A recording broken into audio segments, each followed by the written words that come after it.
আমাদের এখানে আছে যে নিউটনের গতিসূত্র।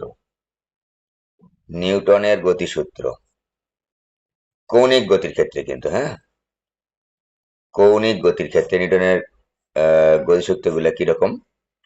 দেখো, রৈখিক গতির ক্ষেত্রে যেরকম ভাবে ছিল এখানেও ঠিক সেভাবে আমরা বলবো, শুধুমাত্র ওই সমতুল্য রাশিগুলা ইন্টারচেঞ্জ করব। যেমন আমরা বলেছিলাম রৈখিক গতিতে যে বাহ্যিক কোনো বল প্রয়োগ না করলে স্থির বস্তু স্থির থাকবে, গতিশীল বস্তু সুষম গতিতে চলতে থাকবে।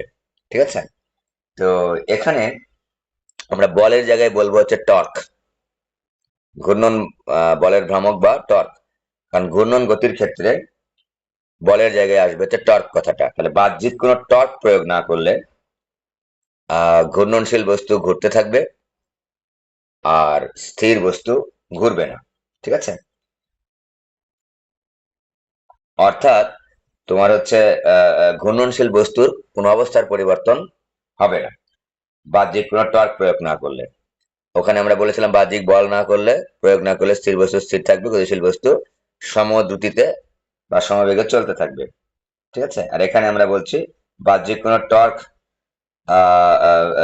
প্রয়োগ না করলে ঘূর্ণনশীল বস্তু সমকৌণিক বেগে ঘুরতে থাকবে বা অঘূর্ণনশীল বস্তু ঘুরবে না। যে বস্তুটা ঘুরছে না সেটা তো ঘুরবেই না, আর যেটা ঘুরছে সেটা সমকৌণিক বেগে ঘুরতে থাকবে। আগে আমরা বলেছিলাম হচ্ছে আহ সমদ্রুতিতে বা সমবেগে চলতে থাকবে, এখন সমকৌণিক বেগ বলবো আমরা ওই জায়গাটাতে। ঠিক আছে, তাহলে বাহ্যিক কোনো টর্ক প্রয়োগ না করলে ঘূর্ণনশীল বস্তু সমকৌণিক বেগে ঘুরতে থাকবে আর অঘূর্ণনশীল বস্তু ঘুরবে না। এক নাম্বার সূত্র গেল। ঠিক আছে, দুই নাম্বার দেখো, আমি একটু খালি বলে দিচ্ছি, তোমাদের বইতে লেখা আছে, একটু কম্পেয়ার করার করে পড়ানোর একটু চেষ্টা করছি, যাতে করে তোমাদের এগুলো লিখতে সুবিধা হয় পরীক্ষা যদি আসে।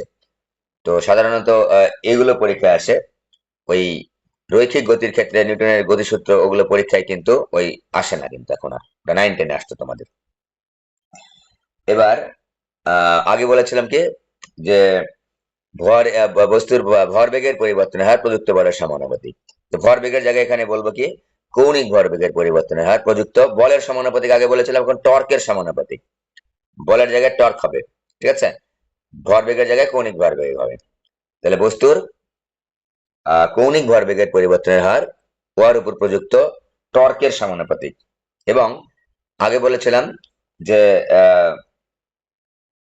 বল যেদিকে ক্রিয়া করে বস্তুর কৌণিক বেগের ভরবেগের পরিবর্তন সেদিকে হয়। এখন বলবো টর্ক যেদিকে ক্রিয়া করে, হ্যাঁ, টর্ক যেদিকে ক্রিয়া করে বস্তুর কৌণিক ভরবেগের পরিবর্তন সেদিকে হয়। ঠিক আছে, তাহলে আমরা এখন যদি সাজা গোজা সুন্দর করে বলি যে বস্তুর কৌণিক ভরবেগের পরিবর্তনের হার প্রযুক্ত টর্কের সমানুপাতিক এবং টর্ক যেদিকে ক্রিয়া করে কৌণিক ভরবেগের পরিবর্তন সেদিকে ঘটে। একই কিন্তু, খালি রিপ্লেস করে দিবা, ওগুলো আমাদের মুখস্থ আছেই কিন্তু রৈখিক গতির ক্ষেত্রে। এখন কৌণিক গতির ক্ষেত্রে যখন আমরা পড়তে আসতেছি ওইটার খালি সমতুল্য রাশি দিলেই হবে, হয়ে যাবে আমাদের। আগে বলেছিলাম 3 নম্বর সূত্রে যে প্রত্যেক ক্রিয়ারই একটা সমান এবং বিপরীত প্রতিক্রিয়া আছে। ক্রিয়া বল, প্রতিক্রিয়া বল আছে। ক্রিয়া থাকলে প্রতিক্রিয়া আছে, প্রতিক্রিয়া থাকলে ক্রিয়া আছে। এখন সেটাই বলবো, বলের জায়গায় এখন কি বলবো আমরা, টর্ক আছে, টর্ক দিয়ে বলবো যে ঘূর্ণনশীল বস্তুর ক্ষেত্রে আহ প্রত্যেক আহ ঘূর্ণনশীল বস্তুর ক্ষেত্রে প্রত্যেকটা ক্রিয়ামূলক টর্কের একটা প্রতিক্রিয়ামূলক টর্ক বিদ্যমান। ক্রিয়ামূলক টর্কের প্রতিক্রিয়ামূলক টর্ক বিদ্যমান। আগে ক্রিয়া বল প্রতিক্রিয়া বল ছিল জোড়ায় জোড়ায়, হ্যাঁ, এখন ক্রিয়ামূলক টর্কের জন্য একটা প্রতিক্রিয়ামূলক টর্ক আছে। ঠিক আছে, এই তিনটা আমাদের সূত্র নিউটনের গতিসূত্র কৌণিক ঘূর্ণন গতির ক্ষেত্রে। ঠিক আছে, ঘূর্ণন গতির ক্ষেত্রে, তাহলে ঘূর্ণন গতির ক্ষেত্রে নিউটনের গতিসূত্রের রূপগুলা কিন্তু আমরা ইজিলি এখন আগের মতো করে ব্যাখ্যা করতে পারি। শুধুমাত্র বলের জায়গায় টর্ক হবে আর ভরবেগের জায়গায় কৌণিক ভরবেগ হবে, এই তো কথা। ঠিক আছে, ওটার সাথে কম্পেয়ার করে সুন্দর করে পড়বা। আচ্ছা, এখন আমরা কৌণিক ভরবেগের সংরক্ষণ সূত্র পড়বো। তোমাদের নোটে লিখে দিয়েছি, একটু আলোচনা করি এগুলো, মনে হয় এটা এটা একটু দেখাই না। দেখো তো, কৌণিক ভরবেগের নিত্যতার সূত্র, কৌণিক ভরবেগের নিত্যতা বা সংরক্ষণ সূত্র, এটা কিন্তু খুবই ইম্পর্টেন্ট। ঠিক আছে, এখন খেয়াল করে দেখো, আমরা ভরবেগের রৈখিক ভরবেগের নিত্যতার সূত্র কিন্তু পড়েছি। রৈখিক ভরবেগের নিত্যতার সূত্র কিন্তু পড়েছি আমরা, রৈখিক ভরবেগের নিত্যতার সূত্র, ঠিক আছে। রৈখিক ভরবেগের নিত্যতার সূত্র পড়েছি, কি পড়েছিলাম, যে ওই সংঘর্ষ দিয়ে আমরা ব্যাখ্যা করেছিলাম ওইখানে। তার মানে ভরবেগের কোনো পরিবর্তন হবে না, একেবারে সহজ কথা, ভরবেগের কোনো পরিবর্তন হবে না কি হইলে, বাইরে থেকে কোনো অতিরিক্ত বা বাহ্যিক বল যদি আমরা প্রয়োগ না করি, বাহ্যিক বাইরে থেকে অতিরিক্ত কোনো বল যদি প্রয়োগ না করি, হ্যাঁ, তাহলে হচ্ছে ভরবেগের পরিবর্তন হবে না। অর্থাৎ আমার এখন ভরবেগ আছে m1, মনে করো v1, পরবর্তীতে কোনো কারণে ভরটা কমে গেছে বস্তুটার, বেগ কিন্তু বৃদ্ধি পেয়ে ভরবেগটা সমান থাকবে m2v2, একটা বস্তুর ক্ষেত্রেই, একটা বস্তুর ভর কমে গেছে, বেগ তাহলে বেড়ে যাবে ভরের সাথে, কারণ আমাদের ভরবেগের গুণফলটা কনস্ট্যান্ট থাকতে হবে, অর্থাৎ ভরবেগের পরিবর্তন হবে না, ভরবেগ সংরক্ষিত থাকবে, ঠিক আছে। এখন যদি দুটার ক্ষেত্রে লিখি m1u1 plus m2u2 is equal two m1v1 plus m2v2, এরকম আমরা লিখেছিলাম, তাই না। এটা রৈখিক ভরবেগের নিত্যতা সূত্র, এখনো সে আগের মতোই লিখবো, এখনো ঠিক আগের মতোই লিখবো। এখানে আমরা রৈখিক ভরবেগ বলেছি, এখানে খালি কৌণিক ভরবেগ বলবো। আগে বলেছি বাইরে থেকে কোনো বল প্রযুক্ত না হলে, এখন বলবো বাইরে থেকে কোনো টর্ক প্রযুক্ত না হলে, বা নিট টর্ক শূন্য হলে। নিট টর্ক, নিট বলে টোটাল টর্ক, নিট টর্ক শূন্য হলে, ঠিক আছে, নিট টর্ক শূন্য হলে বা লব্ধি টর্ক শূন্য হলে, নিট টর্ক শূন্য বা লব্ধি টর্ক শূন্য, আমি লিখে দিয়েছি তোমাদের, এগুলো এখানে দেখাচ্ছি তোমাদের, এখানে আর অত লিখছি না আমি, কারণ তোমাদের এখানে লিখে দেওয়া আছে ক্লাস নোটে। নিট টর্ক শূন্য মানে বাইরে থেকে বল প্রযুক্ত না হলে, কি ছিল আগে, যে বস্তুর ভরবেগের কোনো পরিবর্তন হয় না বা ভরবেগ সংরক্ষিত থাকে, এটাকে আমরা বলছিলাম ভরবেগের নিত্যতার সূত্র, সংরক্ষণ সূত্র। এখন আমরা বলবো নিট টর্ক শূন্য হলে, বা বাইরে থেকে কোনো বাহ্যিক টর্ক ক্রিয়া না করলে, বাহ্যিক কোনো টর্ক ক্রিয়া না করলে, বা যদি ক্রিয়া করেও থাকে টর্কের মান হচ্ছে শূন্য হতে হবে, একই কথায়, ঠিক আছে। তো নিট টর্ক শূন্য হলে কোনো ব্যবস্থার মোট কৌণিক ভরবেগ সংরক্ষিত থাকে। আগে ছিল কোনো ব্যবস্থার মোট রৈখিক ভরবেগ সংরক্ষিত থাকে বাইরে থেকে কোনো বল প্রযুক্ত না হলে, যে বলেছিলাম, দেখো তো মনে আছে কিনা, যে বাইরে থেকে ক্রিয়া এবং প্রতিক্রিয়া ভিন্ন অন্য কোনো বল কাজ না করলে যে কোনো দিকে ভরবেগের কোনো পরিবর্তন হয় না, ওটা বলেছিলাম আগে, অর্থাৎ ভরবেগ সংরক্ষিত থাকে। এখন বলবো আমরা, এটা কিন্তু খুবই ইম্পর্টেন্ট, কৌণিক ভরবেগের নিত্যতা সূত্র বা কৌণিক ভরবেগের সংরক্ষণ সূত্র, যে কোনো ব্যবস্থার উপর নিট টর্ক শূন্য হলে, মানে বাইরে থেকে কোনো বল প্রযুক্ত না হয়, বাইরে থেকে কোনো টর্ক প্রযুক্ত না হলে, কোনো ব্যবস্থার উপর নিট টর্ক বা লব্ধি টর্ক শূন্য হলে কি হবে, যে ওই ব্যবস্থাটির মোট কৌণিক ভরবেগ সংরক্ষিত থাকে, ওই ব্যবস্থাটির মোট কৌণিক ভরবেগ সংরক্ষিত থাকে। দেখো খেয়াল করো, আগে ছিল m1 v1 is equal two m2 v2, একটা বস্তুর ক্ষেত্রে দেখাচ্ছি, এখন তাকে দেখো তো খেয়াল করে, এটা ছিল হচ্ছে রৈখিক ভরবেগ, ভর ইন্টু বেগ, এখন কৌণিক ভরবেগ, তাহলে ভরের জায়গায় কি যাবে, আই যাবে, i1, ভি এর জায়গায় কি যাবে, ওমেগা1 ইজিক্যাল টু কি হবে, i2 ওমেগা2। একবারে কম্পেয়ার করে পড়বো আমরা, যে I omega, L is equal to constant, আগে যেমন পি ইজিক্যাল টু কনস্ট্যান্ট ছিল না, পি ইজিক্যাল টু ধ্রুবক, পি মানে হচ্ছে রৈখিক ভরবেগ, আর এখন L is equal to constant, L মানে কি, এল মানে হচ্ছে আই ওমেগা ইজিক্যাল টু ধ্রুবক। তো আই ওমেগা ইজিক্যাল ধ্রুবক যদি হয়, তাহলে কি লিখবো আমরা, i1 ওমেগা1 ইজিক্যাল টু i2 ওমেগা2। অর্থাৎ জড়তার ভ্রামক কমে গেলে কৌণিক বেগ ভরবেগ বেড়ে যাবে, কৌণিক বেগ বেড়ে যাবে, কৌণিক বেগ কমে গেলে জড়তার ভ্রামকটা বৃদ্ধি পাবে, আগের মতোই, ভর বৃদ্ধি পেলে বেগ কমে যাবে, আর ভর হ্রাস পেলে বেগ বৃদ্ধি পাবে, মানে এমন ভাবে বৃদ্ধি পাবে যাতে ওই ওই ব্যবস্থাটার সংরক্ষণ থাকে, কৌণিক ভরবেগ বা রৈখিক ভরবেগের ক্ষেত্রে রৈখিক ভরবেগটা সংরক্ষিত থাকে, ঠিক আছে। একটা কমে গেলে একটা আর একটা বেড়ে যাবে, এটা কিন্তু খুবই ইম্পর্টেন্ট। তাহলে এটা ছিল, তো আমাদের এই প্রমাণটা একটু আসে, খেয়াল করো, আমাদের সূত্র কি, L is equal to I omega, আমি একটা প্রমাণ করে দেখাচ্ছি, যে L is equal to I omega আমাদের প্রমাণ আছে। তো মনে না থাকলে কি লিখবা, P is equal to MV, P মানে কি ভরবেগ, এল মানে কি কৌণিক ভরবেগ, আর ভরের সমতুল্য রাশি কি, জড়তার ভ্রামক, ঘূর্ণন গতির ক্ষেত্রে ভরের সমতুল্য রাশি হচ্ছে জড়তার ভ্রামক, আর ভি এর সমতুল্য রাশি কি, কৌণিক বেগ, এই যে, তাহলে আমাদের আর পি এর সমতুল্য রাশি হচ্ছে এল, তাহলে এল ইজিক্যাল টু আই ওমেগা হয়ে যাবে, ঠিক আছে। এখন দেখো তো উভয় পাশে আমরা অন্তরীকরণ করব, টি এর সাপেক্ষে, DL DT, DL DT is equal to DDT of, উভয় পাশে আমি অন্তরীকরণ করছি I omega, I omega, DL DT is equal to I D omega DT, D omega D. একটু খেয়াল করি, আমরা আইটাকে বাইরে বের করে দিয়েছি। আই হচ্ছে জড়তার ভ্রামক, আইটাকে আমরা কনস্ট্যান্ট ধরছি। হ্যাঁ, ভর যেমন কনস্ট্যান্ট, আই একটা ব্যবস্থার জড়তার ভ্রামকটা কনস্ট্যান্ট ধরলাম আমরা, ঠিক আছে, জড়তার ভ্রামকটা কনস্ট্যান্ট। ওকে, এখন খেয়াল করো যে DL DT is equal to I D omega DT. বুঝতে পারছো যে ডিডিটি অফ ওমেগা, ডিডিটি এটা একটা অন্তরীকরণের চিহ্ন, এর নাম হচ্ছে অন্তরীকরণের চিহ্ন, অপারেটর, অন্তরীকরণ অপারেটর। কার সাপেক্ষে অপারেটর? টি এর সাপেক্ষে অপারেটর। দেখো তো ডিডিটি অর্থাৎ অন্তরীকরণ কি করে? পরিবর্তনের হার নির্ণয় করে। অন্তরীকরণের কাজই হচ্ছে পরিবর্তনের হার নির্ণয় করা। খুব ইম্পর্টেন্ট কনসেপ্ট, এটা আমরা থিওরি সুন্দর করে বুঝে বুঝে পড়িয়েছি।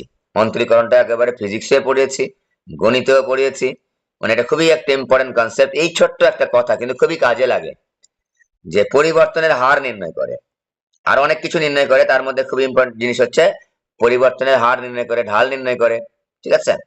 যাই হোক, তো পরিবর্তনের হার নির্ণয় করে ডিডিটি অফ ওমেগা, কৌণিক বেগের পরিবর্তনের হার। ডিডিটি ওমেগা দ্বারা কি বুঝবো? যে পরিবর্তনের হার কার? ওমেগার। ওমেগা মানে কি? কৌণিক বেগ। তো কৌণিক বেগের পরিবর্তনের হার কি বলা হয়? ত্বরণ। কৌণিক ত্বরণ। যেমন বেগের পরিবর্তনের হার, দেখো তো আমি যদি বলি ডিডিটি অফ ভি, তার মানে কি লিখবো আমরা? অবশ্যই এ লিখবো, কারণ ডিডিটি অফ ভি মানে কি? বেগের পরিবর্তনের হার। তো বেগের পরিবর্তনের হারকে আমরা কি বলছি? ত্বরণ বলছি। ত্বরণ লিখে ফেলেছি আমরা। তেমনি কৌণিক বেগের পরিবর্তনের হারকে আমরা বলি কৌণিক ত্বরণ, তাই আমরা আই আলফা লিখলাম। Okay, I alpha. তা টর্ক আমাদের জানা আছে যে tau is equal to I alpha, the DL DT is equal to হচ্ছে টাউ। আমাদের সবার জানা আছে যে F is equal to M, এটা তো সবাই জানি। হ্যাঁ জানি। তো এফ এর জায়গায় কি বসবে? টাউ বসবে, কারণ আমার ঘূর্ণন গতির ক্ষেত্রে বলের সমতুল্য রাশি হচ্ছে টাউ বা টর্ক। এম এর সমতুল্য রাশি কি? আই। এর সমতুল্য রাশি কি? আলফা। দেখো মুখস্থ এমনি থেকে যাচ্ছে, কিন্তু সমতুল্য রাশিগুলো মনে থাকলে কিন্তু আমাদের সূত্রগুলো কিন্তু মনে থাকতেছে।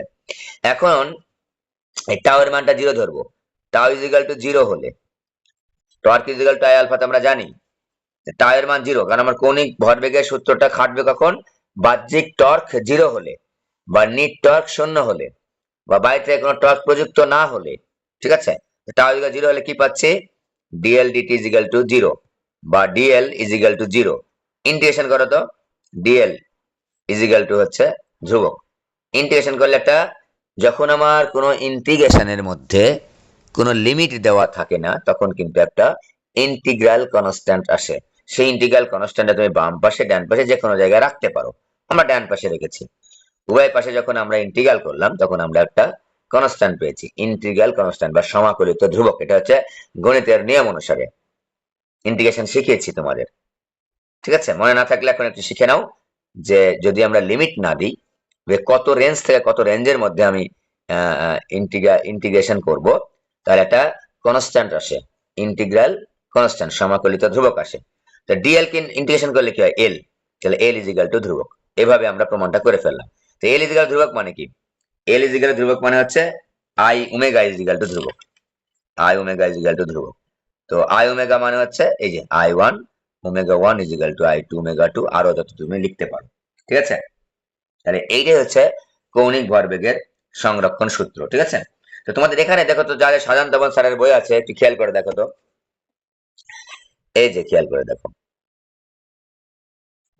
একজন কি বলে নাচছে, যে নাচে বা ওই যে ঘোরার প্রয়োজন হয়, নাচে নৃত্যশিল্পী আর কি, নৃত্যশিল্পী। দেখো নৃত্যশিল্পী ঘুরছে এখানে, এই যে এখানে নৃত্যশিল্পী হাত গুটিয়ে নিয়েছে।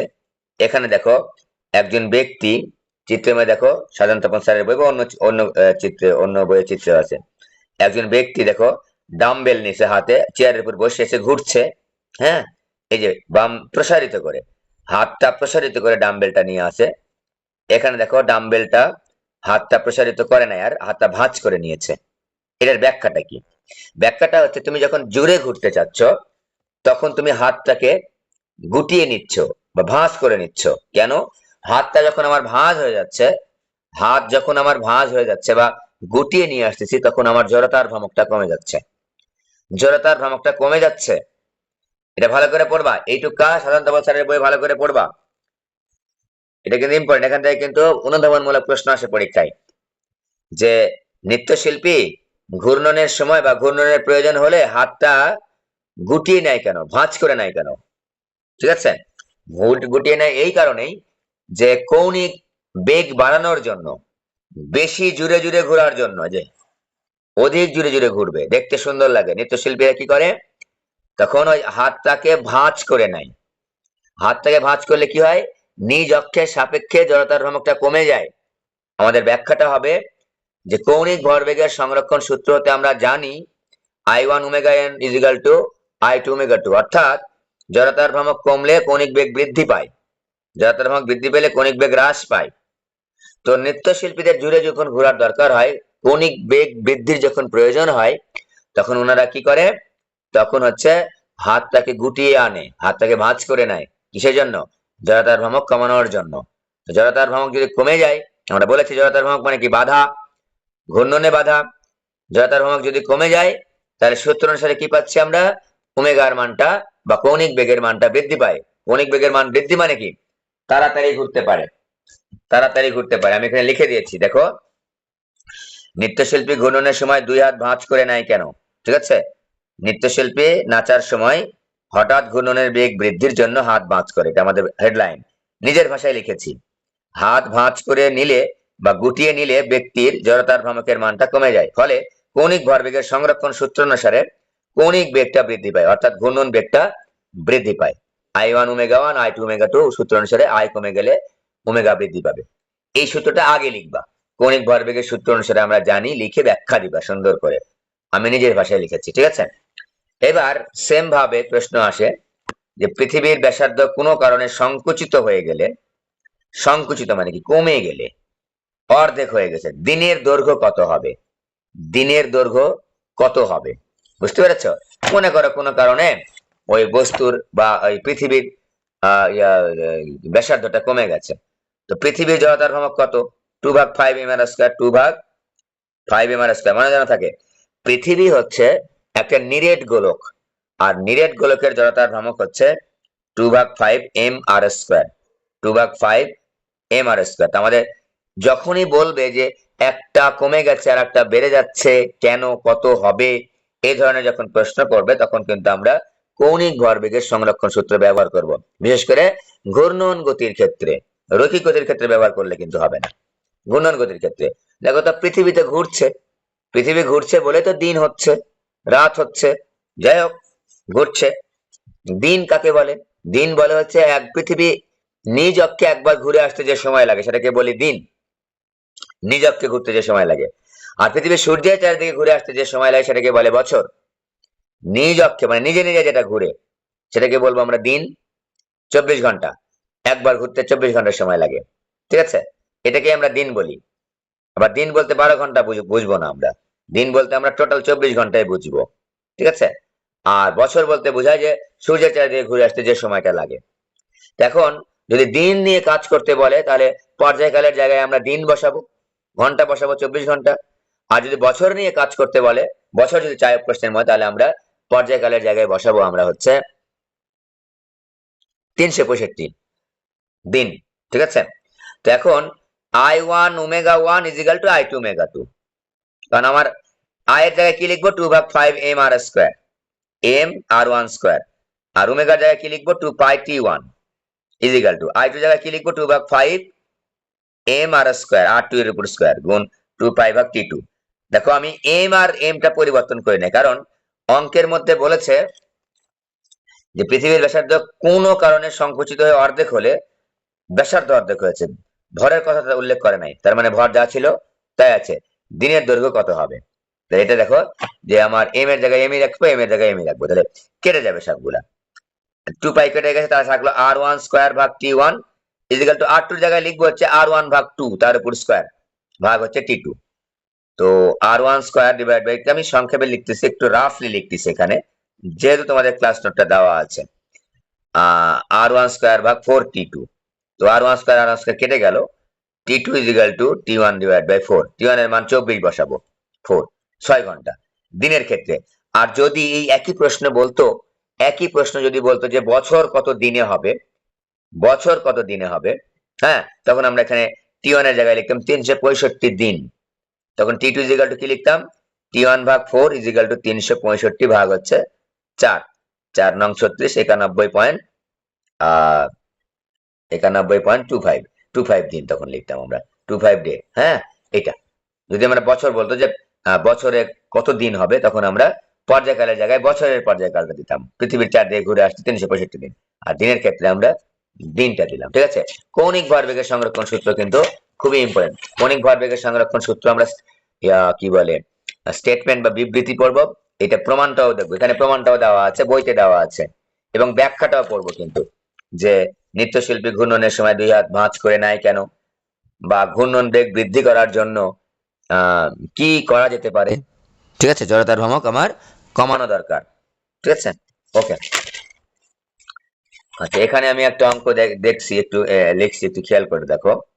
ঠিক আছে, একই রকমই অঙ্ক, তো বুঝতেই পারছো এখানে যে দেখো তো, I1 ω1 ইজিক্যাল টু I2 ω2 দ্বারা বোঝাচ্ছে যে এটা যদি কমে যায় অর্ধেক হয়, এটা দ্বিগুণ হবে, একটা অর্ধেক হলে একটা দ্বিগুণ হবে, কারণ অর্ধেক আর দ্বিগুণ গুণ করলে কি হয়, সেম আগের মতোই থাকে। সংরক্ষিত থাকার অর্থ হচ্ছে যেমন ছিল তেমনই আছে। 200 গ্রাম ভর, এটা একটা আদমজির কলেজের প্রশ্ন, আমি একটা নিয়েছি তোমাদের জন্য। হুম, বিভিন্ন ভাবে এই নোট গুলা পড়ো, মোটামুটি কমন আসতে পারে, এগুলোই মোটামুটি। আর এগুলো এতগুলা পড়লে আরো যদি বেসিক থেকে অন্য ধরনের প্রশ্ন আসে তুমি লিখতে পারবা মোটামুটি। হ্যাঁ, এখানে একটা জিনিস শুধুমাত্র লেখা নাই, ওই যে লম্ব অক্ষ উপপাদ্য আর হচ্ছে সমান্তরাল অক্ষ উপপাদ্য জড়তার ভ্রমকে, তোমাদের ক্লাস নোটটা সুন্দর করে দেওয়া আছে, 24 পেজ, কালকে আমি করে দিয়েছি, কালকে না পরশুদিন দিলাম আর কি। যাই হোক, 200 গ্রাম ভরের একটি বস্তুকে 90 সেন্টিমিটার দীর্ঘ সুতার সাহায্যে বেঁধে প্রতি মিনিটে 180 বার ঘোরানো হচ্ছে। 80 বার, 180 প্রতি মিনিটে। এই যে প্রতি মিনিটে 180 বার ঘুরছে, প্রতি মিনিটে এতবার ঘুরছে, অতবার ঘুরছে, এগুলো হচ্ছে কৌণিক বেগ। কৌণিক বেগ 3, 4, 5 ভাবে বের করা যায়, এরকম ভাবে থাকলে বের করা যায়। ঠিক আছে, তারপর হচ্ছে আরেকটা আছে না, আরপিএম, আরপিএস, এটাও কিন্তু বের করা যায়। আরপিএস, আরপিএম, এগুলো কিন্তু কৌণিক বেগের একক, আমরা যেন ভুলে না যাই, লিখে দিয়েছি। আরপিএম মানে কি, রেভলিউশন পার মিনিট, রেভলিউশন মানে একবার ঘূর্ণন, পার মিনিট 60 সেকেন্ডে, এক রেভলিউশন মানে হচ্ছে 2 পাই পরিমাণ ঘূর্ণন, 2 পাই রেডিয়ান পরিমাণ ঘূর্ণন। তাহলে আমাদের আরপিএম থাকলে আমরা কি লিখবো, 2 পাই দ্বারা গুণ করবো আর 60 দ্বারা ভাগ করব, কারণ একবার ঘূর্ণন মানে হচ্ছে 2 পাই রেডিয়ান ঘূর্ণন, আর সেকেন্ড, মিনিটকে সেকেন্ডে করে নিতে হবে। আর যদি আরপিএস থাকে তাহলে কিন্তু আমাদের ঝামেলা হচ্ছে না, শুধু 2 পাই দ্বারা গুণ করলেই হবে, কারণ সেকেন্ড মানে পার সেকেন্ড মানে 1 দ্বারা ভাগ করা। কৌণিক বেগ ভরবেগ কত, আই ওমেগা। এখন একটা জিনিস খেয়াল করবা, যেখানে ওমেগা দেওয়া আছে যে প্রশ্নের মধ্যে, তাই সেখানে আমরা এল ইজিক্যাল টু আই ওমেগা দ্বারা করে ফেলবো। এখন কোন একটা বস্তু যদি স্পেশাল শেপ না হয়, কোন বস্তু যদি স্পেশাল শেপ না হয়, তাহলে কিন্তু আমরা এই আয়ের জায়গায় এম আর স্কোয়ার লিখবো, কারণ আমাদের জড়তার ভ্রমকের জেনারেল ডেফিনেশন কি, এম আর স্কোয়ার। তাহলে কোন স্পেশাল শেপের বস্তু না কিন্তু এটা, যে এত গ্রাম ভরের একটা বস্তুকে এত সেন্টিমিটার সুতার সাহায্যে বেঁধে প্রতি মিনিটে 180 বার ঘোরানো হচ্ছে। ঠিক আছে, এবার দেখো M R square 2 pi N ভাগ টি লিখলাম, complete, L is equal to complete. এবার কৌণিক ভরবেগের সংরক্ষণ সূত্র অনুসারে আমরা পাচ্ছি, প্রশ্নটা কি বলেছে, ঘূর্ণনশীল অবস্থায় ভেঙে অর্ধেক হয়ে গেলে, ঘূর্ণনশীল অবস্থায় বস্তুটি ভেঙে অর্ধেক হয়ে গেছে, মিনিটে কতবার ঘুরবে। বস্তু যেহেতু অর্ধেক হয়ে গেছে, ভর অর্ধেক হয়ে গেছে, বস্তু অর্ধেক হয়ে গেছে, ভর তাহলে অর্ধেক হয়ে গেছে, সুতার সাহায্যে ঘুরাচ্ছে, এটা মনে করে সুতা, সুতার দৈর্ঘ্য তো আর কম বেশি হয় নাই না, সুতার দৈর্ঘ্য কম বেশি হয়, তাহলে কি কম বেশি হয়েছে, শুধুমাত্র হচ্ছে ভরটা অর্ধেক হয়ে গেছে, যেহেতু অর্ধেক হয়ে গেছে ভেঙে। দেখো I1 ω1 যখনই ঘূর্ণন গতির ক্ষেত্রে এরকম একটা কমে গেছে একটা বেড়ে গেছে, তখনই আমরা কৌণিক ভরবেগের সংরক্ষণ সূত্র ব্যবহার করব। I1 ω1 = I2 ω2, তো I1 এটা কি লিখবো, m r স্কয়ার 2 পাই n1 ভাগ t, t তো সেম সেম থাকবে, কারণ কি, কারণ আমার বলেছে যে প্রতি মিনিটে 180 বার ঘুরছিল আগের বারে, এখনো তো প্রতি মিনিটে কতবার ঘুরবে এটা বুঝাইতে চাইছে, প্রতি মিনিটে কতবার ঘুরবে, তাই না, তাই এ পাশে সময় যায়, এ পাশে সময় তো একই হবে।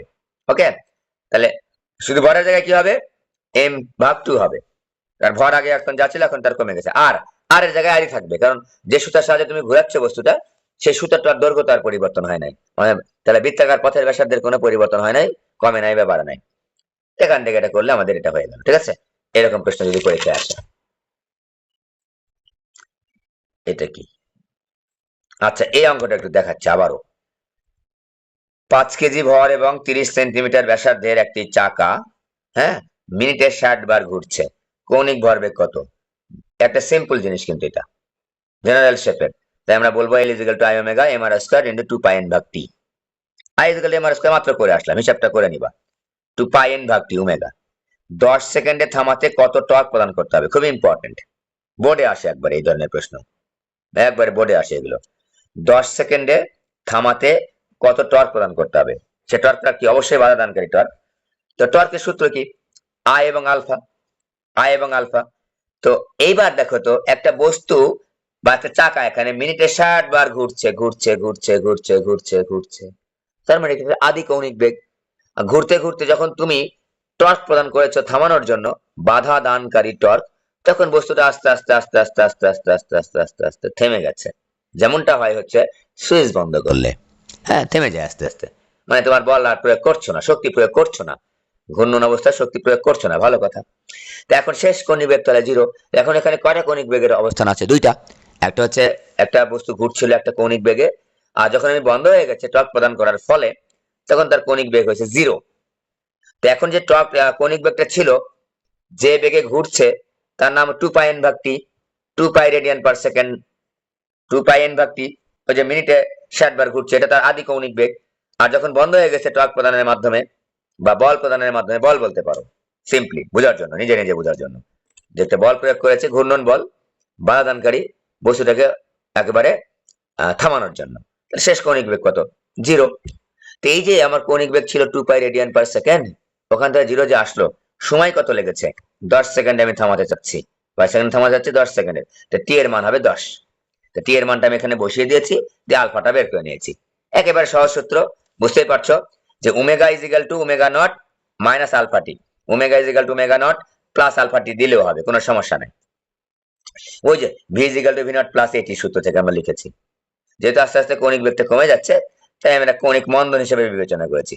তাই এটাকে আমরা কৌণিক মন্দন হিসেবে বিবেচনা করেছি। এই যে omega naught minus alpha t, omega naught plus দিয়ে এখান থেকে আলফার মানটা বের করে নেব। আলফার মান বের করলে আমাদের tau is equal to I alpha হয়ে যাবে। টাউ ইজ ইকুয়াল টু কি? I alpha. আই এর মান কি? এম আর স্কয়ার ইনটু আলফার মান আমরা যেহেতু বের করে নিয়েছি পাই ভাগ 5, পাই এর মান বসায় দেব 3.1416। হিসাব নিকাশ করে আমরা পাইছি 0.282744। ক্যালকুলেশন যোগ বিয়োগ গুণ বা ভুল হতে পারে, তোমরা এক হিসাব নিকাশ করে নিও, ইম্পর্টেন্ট কিন্তু। 0.282744 নিউটন মিটার। তার মানে এই বস্তুটাকে থামানোর জন্য, যে বস্তুটা ঘুরছিল, হ্যাঁ, টর্ক প্রদান করেছি আমরা 10 সেকেন্ডে থামানোর জন্য টর্ক প্রদান করতে হয়েছে 0.282744 নিউটন মিটার। উল্টা প্রশ্ন এবার করবো, গ নাম্বারে। 5 নিউটন মিটার টর্ক প্রদান করে কত সময় থামা যাবে? এবার কিন্তু আমার টর্কটাই দেওয়া আছে, টর্কটাই দেওয়া আছে, torque is equal to I আলফাটা দেওয়া আছে। তাহলে টাই এর মান কত দেওয়া আছে? 5। আই এর মান কত? M R square, M R square, আর এর মান হচ্ছে M R square into alpha. এখান থেকে আলফার মানটা বের করে নাও, 5 ভাগ হচ্ছে এম আর স্কয়ার। হ্যাঁ, এই যে আমরা বের করে নিয়েছি, আই এর মানটা বের করে নিয়েছি, টাউ ইজ ইকুয়াল টু নিয়ে আমরা আলফার মানটা বের করে নিয়েছি। আলফার মান কত পেয়েছি? 11.11 রেডিয়ান পার সেকেন্ড। তা আলফার মান পেয়েছি 11.11, এই হিসাব নিকাশ ভুল হতে পারে, রেডিয়ান পার সেকেন্ড স্কয়ার। উল্টা করে প্রশ্ন। এবার টর্ক কি আগে দেওয়া আছে, আলফাটা বের করে নিলাম, তারপর কি লিখবো? আলফা বের করব, আলফার মান এবার পেয়েছি, আমার সময় দরকার, তাহলে omega is equal to omega naught minus alpha t. এখান থেকে টি এর মানটা বের করে নেব। ওমেগা হচ্ছে শেষ বেগ, শেষ কৌণিক বেগ 0। ওমেগার মান আমরা অলরেডি বের করে নিয়েছি, ওমেগা নটের মান আদি কৌণিক বেগ। আদি কৌণিক বেগ মানে যে কৌণিক বেগে ঘুরছিল, যে কৌণিক বেগে ঘুরছিল। আলফার মানটা আমরা এখানে বের করে নিয়েছি, টি এর মানটা আমরা বের করব।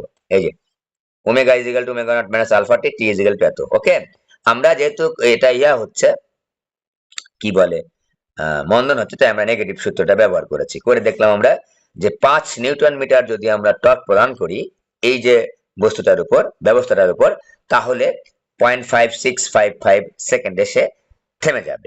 দুটাই কিন্তু ইম্পর্টেন্ট। এটাও ইম্পর্টেন্ট প্রশ্ন, যে পরেরটা যেটা লিখেছি অনুধাবনমূলক, এগুলো বোর্ডে আসে, কিন্তু এগুলো বোর্ডে আসে। যতগুলা পড়িয়েছি তোমাদের, যেভাবে পড়িয়েছি, যে কোনো অনুধাবনমূলক প্রশ্ন এই টপিকগুলো থেকে আসলে আমাদের পারার কথা। মনে রাখবা, ওই লিখে লিখে কখনো, ওই 10টা 20টা লিখে লিখে কখনো অনুধাবনমূলক পড়তে হয় না। তুমি যে টপিকটা পড়ছো সেটার বেসিকটা জানলে তুমি নিজের ভাষায় বানিয়ে বানিয়ে লিখবা। এগুলো মুখস্থ বিদ্যা থেকে সরে আসতে হবে তোমাকে, এগুলোর মুখস্থ বিদ্যা থেকে সরে আসতে হবে। তুমি এখন ছোট ক্লাসে নেই, যে তুমি এইগুলো বারবার মুখস্থ করে করে পড়বা, জাস্ট একটু দেখে নিবা বেসিকটা তোমার ক্লিয়ার আছে কিনা। দেখে নিয়ে নিজের ভাষায় গুণধাবনমূলক প্রশ্ন কখনোই মুখস্থ খাটে না, সাধারণত মুখস্থ খাটে না সূত্র ছাড়া, যেমন স্টেটমেন্ট, সেটা আলাদা বিষয়। এই ধরনের প্রশ্ন কিন্তু ঘূর্ণায়মান কোন বস্তুর কৌণিক বেগের মান একই হলেও রৈখিক বেগ ভিন্ন ভিন্ন হতে পারে, ব্যাখ্যা করো। দেখো তো খেয়াল করে, আমরা কিন্তু বারবার এই সূত্রটা পড়েছি এবং এটা কিন্তু অনেক সময় ধরে দেখিয়েছি আমরা। চৌকাঠ, দরজা দিয়ে ব্যাখ্যা দিয়েছি, জানালা দিয়ে ব্যাখ্যা দিয়েছি, বিভিন্ন ভাবে ব্যাখ্যা দিয়েছি। এই যে একটা বস্তু, এই যে এই বস্তুটা যখন এটাকে কেন্দ্র করে ঘুরছে, খেয়াল করে দেখো তো, সেইভাবে ঘুরছে, দেখো এভাবে ঘুরছে। আচ্ছা আমি যদি এখানে লাগাই, এভাবে ঘুরছে সে তো এক পাক যখন সে ঘুরে আসতেছে, ওই বস্তুটার প্রত্যেকটা অংশই কিন্তু, প্রত্যেকটা বিন্দু কিন্তু এক পাক একই সময় ঘুরে আসতেছে। মনে করো একটা বস্তু, আমরা ওই যে একটা একটা একজনের সাথে একজনের হচ্ছে হাতে হাত মিলিয়ে দেখাইছিলাম, তাই না, যে এখানে একজন, তারপর এখানে একজন, এখানে একজন ঘুরছে। এ কিন্তু যে কাছে আসে, কেন্দ্রের যে কাছে আসে অল্প একটু ঘুরবে, কিন্তু এই যে এইটুকা ঘুরবে, সে এইটুকা ঘুরে আসবে। তার তারপরের যে ব্যক্তি আছে সে এতগুলা ঘুরবে, তারপরের ব্যক্তি এতগুলা ঘুরবে। কিন্তু দেখো তো একই সময়ে কিন্তু ঘুরে আসবে এক পাক। তার মানে, হচ্ছে কৌণিক বেগ সবার একই, কারণ সবাই একই সময়ে এক পাক ঘুরে আসছে। মনে করো এক পাকের কথা দিয়ে আমি ব্যাখ্যা দিচ্ছি, তার মানে 2π রেডিয়ান পরিমাণ ঘুরেছে, 360 ডিগ্রি পরিমাণ ঘুরেছে একই সময়ে। তার মানে কি omega is equal two theta ভাগ টি, একই সমান। এবার দেখো তো এইখানকার বস্তু এই টুক্কা ঘুরছে, মানে রৈখিক বেগ। এবার চিন্তা করো, এই যে টুক্কা পরিধি অতিক্রম করেছে, যদি আমি পরিধি চিন্তা করি, এখানকার বস্তু আরো বড় পরিধি অতিক্রম করেছে, এখানকার বস্তু আরো বড় পরিধি অতিক্রম করেছে। তার মানে কি, তার মানে হচ্ছে এই বস্তুটার রৈখিক বেগ কিন্তু আলাদা। এটাই দেখাতে চেয়েছি, দেখো তো খেয়াল করে, এটা হচ্ছে ঘূর্ণন অক্ষ, ওমেগা সমকৌণিক বেগে ঘুরছে। এখান থেকে এই কণার এই বিন্দুর দূরত্ব r1, এই কণার এই বিন্দুটা r2, এই কণার এই বিন্দু দূরত্ব হচ্ছে rn। তার মানে দূরত্বের কিন্তু ভিন্নতা আছে। দূরত্বের ভিন্নতা থাকার কারণে এই বস্তু একই সাথে ঘুরে আসলেও ওমেগা, অর্থাৎ ওমেগার মান একই হলেও ভি এর মানটা আলাদা হবে। V is equal to r omega জে। তাহলে আমরা ব্যাখ্যা দেবো এই সূত্র দিয়ে, যে আমরা জানি এটা এইভাবে লিখবা না, একটু সুন্দর করে লিখবা, যে আমরা কৌণিক বেগ এবং রৈখিক বেগের সম্পর্ক হতে জানি v is equal to r omega, অর্থাৎ রৈখিক বেগের মান ঘূর্ণন অক্ষ থেকে দূরত্বের উপর নির্ভরশীল। লিখে নিবা, দেখে দেখে, মুখস্থ করার কোনো দরকার নেই। রৈখিক বেগের মান ঘূর্ণন অক্ষ হতে দূরত্বের উপর নির্ভরশীল, ঠিক আছে। একই বস্তুর বিভিন্ন কণার দূরত্ব, যে একই বস্তু, যে এই যে বস্তুটা দাগাইছে ছোট্ট করে, একই বস্তুর বিভিন্ন কণার দূরত্ব ঘূর্ণন অক্ষ হতে ভিন্ন ভিন্ন হওয়ার কারণে কৌণিক বেগ একই হলেও রৈখিক বেগ ভিন্ন ভিন্ন হয়। এই চিত্রটা একটু দাগায় দিবা সুন্দর করে, আমার 2 মার্কের প্রেজেন্টেশনটা কিন্তু হয়ে গেল। হ্যাঁ, এখানে চিত্র দাগালে তুমি নিজেই বুঝতে পারতেছো যে এই বস্তুটার এক একটা কণার দূরত্ব এক এক রকম, তাই বিভিন্ন পয়েন্টের রৈখিক বেগ কিন্তু ভিন্ন রকম। যেহেতু আর এর মান ভিন্ন ভিন্ন, সুতরাং রৈখিক বেগের মানও হচ্ছে ভিন্ন ভিন্ন। আরো দুইটা জিনিস আছে, সেটা হচ্ছে ওই যে জড়তার ভ্রামক সম্পর্কিত দুইটা উপপাদ্য অবশ্যই পড়বা, সুন্দর করে পড়বা, বিবৃতি ও ব্যাখ্যা সহ পড়বা, প্রমাণ করা লাগবে না, বিবৃত ও ব্যাখ্যা যেভাবে আমি পড়িয়েছি, খুবই ইম্পর্টেন্ট। তাহলে আমি এই পর্যন্ত পড়লাম। আর কৌণিক ভরবেগ আমরা পড়েছি অলরেডি, সংজ্ঞাটা শুধুমাত্র এইটুকা দিব, আর ক্রস পি, অন্য সংজ্ঞা দিব না। অন্য কার বুঝেছি আমরা, কিন্তু আমরা অন্য সংজ্ঞাতে যাব না। কি লিখবো, ঘূর্ণায়মান কোন বস্তুর ব্যাসার্ধ ভেক্টর এবং রৈখিক ভরবেগের ভেক্টর গুণফলকে কৌণিক ভরবেগ বলে, L is equal to r cross p, ঠিক আছে। তো আমরা ওই যখন ওই একটা ইলেকট্রন নিউক্লিয়াসকে কেন্দ্র করে ঘুরবে, তখন আমরা কিন্তু এল is equal to I omega দিয়ে ব্যবহার করতে পারি, এম ভি আর দিয়েও ব্যবহার করতে পারি। দেখো L is equal to r p sine theta, একটা বস্তু যখন বৃত্তাকার পথে ঘুরবে তখন দেখো পি এবং আর এর মধ্যবর্তী কোণ 90 ডিগ্রি হয়, তাই আমরা কিন্তু এখানে থিটার মান 90 ডিগ্রি বসালে সাইন 90 1 পাবো। আর পি, আর মানে হচ্ছে আর, পি মানে হচ্ছে এমভি, এমভি আর দিয়ে ব্যবহার করতে পারি, ঠিক আছে। Kg metre square per second একক। আর এল ইজ ইকুয়াল টু আমরা আই ওমেগা, এটাকে জানি, মাত্র লিখে আসলাম, ঠিক আছে। এটা কৌণিক ভরবেগ। আর টর্কও কিন্তু একই রকমই, টর্কও আমাদের একই রকমই। দেখো ঘূর্ণায়মান বস্তুর ব্যাসার্ধ ভেক্টর এবং ব্যাসার্ধ ভেক্টর কথাটা আগে বলতে হবে, কিন্তু পরে যেন বলো না, আগে বলতে হবে। আর ক্রস এফ, এফ ক্রস কিন্তু আর না, তার দিকের পরিবর্তন হয়ে যায়। ঘূর্ণায়মান কোন বস্তুর ব্যাসার্ধ ভেক্টর এবং বলের ভেক্টর গুণফলকে টর্ক বলে। বল বলতে আমরা কিন্তু যেটা বুঝে থাকি সাধারণত, হ্যাঁ, এইটা চিত্রটা দিয়ে দিবা যদি 2 মার্কের জন্য পরীক্ষা আসে, আর 1 মার্কের জন্য আসলে শুধুমাত্র ব্যাখ্যা দিয়ে দিবা, সংজ্ঞাটা দিবা, এগুলো ম্যাথমেটিক্স দেওয়ার দরকার নেই। Torque is equal to I alpha, এটা পড়ে আসলাম, যেটা চিত্র পড়িয়েছি আমরা, ঠিক আছে। তো এই তো মোটামুটি। আর জড়তার ভ্রমক আমার মনে হয় না যে পড়ানো দরকার আছে। জড়তার ভ্রমক আমি অনেকবার দেখিয়েছি, সুন্দর করে দেখিয়েছি, চাকতি নিয়ে যে দেখেছি কিভাবে আমরা ব্যবহার করি, কিভাবে আমরা বিভিন্ন ক্ষেত্রে জড়তার ভ্রমক বের করি। কোনো স্পেশাল শেপ উল্লেখ না থাকলে শুধুমাত্র এমআর স্কয়ার। আর স্পেশাল শেপ বলতে আমরা কিন্তু, ও আরো একটা কথা বলে নেই, কোন একটা বস্তু যদি ঘুরছে এবং চলছে, যেমন সাইকেলের চাকা, প্যাডেল তুমি ঘোরাচ্ছ, সাইকেলের চাকা ঘুরছে আবার কিন্তু রাস্তা অতিক্রম করে চলে যাচ্ছে, সেক্ষেত্রে আমাদের গতিশক্তি হবে half MV square plus half I omega square, মানে ঘূর্ণন গতিশক্তির সাথে রৈখিক গতিশক্তিটা যোগ হবে, কারণ এটা হচ্ছে ঘূর্ণন গতি, চলন ঘূর্ণন গতি। আর আমাদের বৈদ্যুতিক পাখা যেমন মাথার উপরে ঘুরছে এখন, এটা শুধুমাত্র ঘূর্ণন গতিশক্তি, ঠিক আছে।